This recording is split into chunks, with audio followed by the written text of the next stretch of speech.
Okay, so let's learn some 4A slack tricks. This one we're going to call the volley slack because it's based on the volley mount from a few weeks ago. In order to explain the trick, I'm going to start with 1A. So in 1A, let's get into this mount here, which is basically like if you're going to get into a wrist mount, but instead of going through the triangle, just land on that bottom string. And I'm holding this top part with my thumb. That's just how I do it, like this.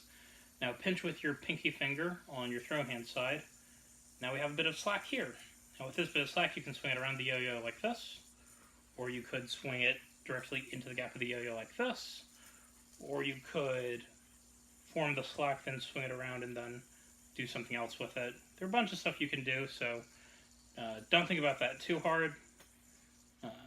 If you already play 1A, you're probably familiar with those sorts of tricks, so let's not think about that too hard. Let's now see how we can relate those concepts into our 4A. Okay, so get into this mount, which is just make this shape here with your throw hand, then pull it apart with your thumb. Now, in order to make the slack form, pinch with your throw hand pinky finger. Now I have this bit of slack here, which is cool. And basically the things you could do with it, you could say try to, you could try to swing it around the yo-yo like this, which gets you into this GT shape. To get out of it, sun in that direction. So just repeat that. Here, like this. So you sun it to get out, like that.